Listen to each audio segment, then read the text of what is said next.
the great thing about mindfulness, it's originally a Buddhist practice. It has analogs in other traditions. But the great thing about mindfulness as taught by Buddhists and usually Theravada Buddhists, the kind of the first school of Buddhism that you find in Thailand and Burma and Sri Lanka, is that there really is no artifice associated with it. There's no iconography, there are no necessary religious beliefs. You don't have to be interested in even in the Buddha. It's just, it is as a practice, it's perfectly designed for export into a secular context. And that's why mindfulness uniquely is being studied in neuroscience labs and psychology labs as a tool. And it's a very simple practice. There's nothing, unlike the other very common practice that people use, which is TM. It's not TM is a mantra-based practice. So you're reciting a Sanskrit phrase in your head that you're concentrating on. Mindfulness doesn't have anything like that. So there's nothing. There's no evidence you're doing anything that has come from another culture. It really is just a matter of paying close attention to what it's like to be you. And it's very strange that this is a breakthrough at all, or that this has to be imported into our culture at all, because again, it's just paying attention. But for some strange reason, which I think has a lot to do with the influence of Judeo-Christian religion, the Abrahamic religion. In the West, we never figured out that introspection was a viable paradigm for doing much of anything useful. Around the time of William James, psychologists and Western scientists were trying to get introspection up on its feet, and very quickly discovered that there was very little to see of interest when you looked inside. You couldn't even notice that you have a brain, much less intuit what that brain was doing. And so that the mind, as psychology became a science, it became obvious that the mind has a kind of structure that can't be inspected from the first person side. And that if you wanted a viable science of the mind, you'd have to find some third person way to study it. And so introspection was more or less shelved as just a dead end intellectually. And this is unfortunate because it's far from being a dead end. It is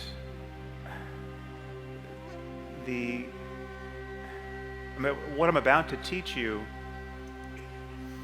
is, without question, the most important thing I've ever learned in my life.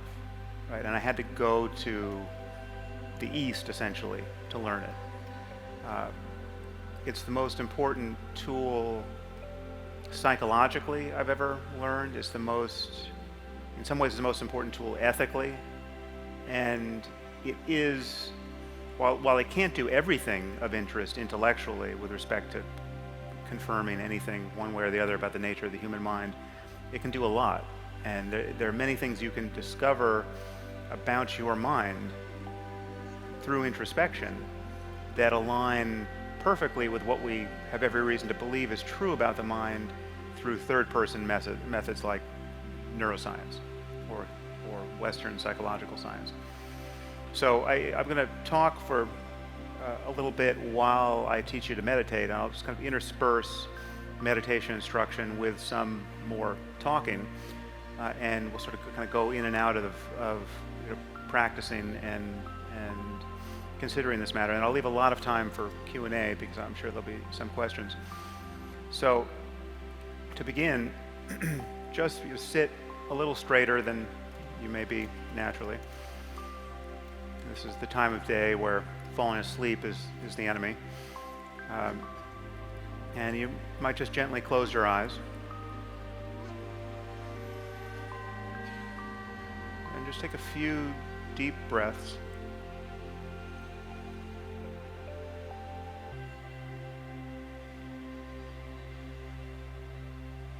And just feel the weight of your body resting on your seat.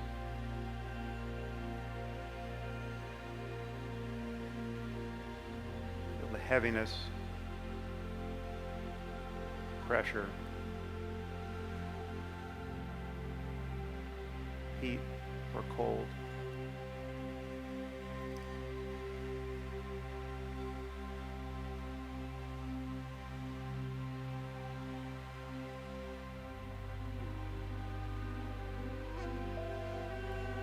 And the moment you notice that you're thinking, just come back to the raw sensation of sitting here.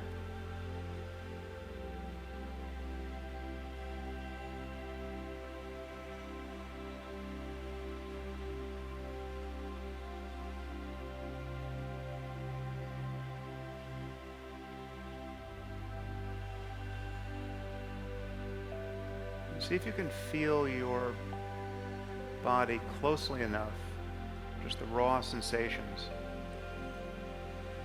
so as to surrender the image you have of its shape. See if you can let it resolve itself into a cloud of sensation,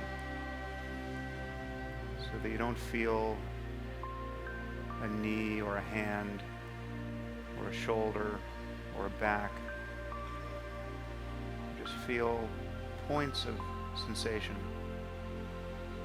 arising and passing away.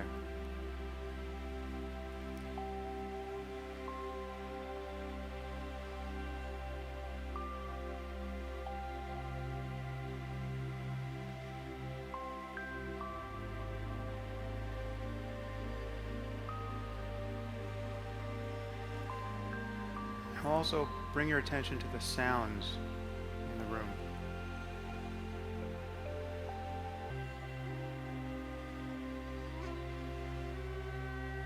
Just let your mind rest as this open space in which sound and sensation continually appear.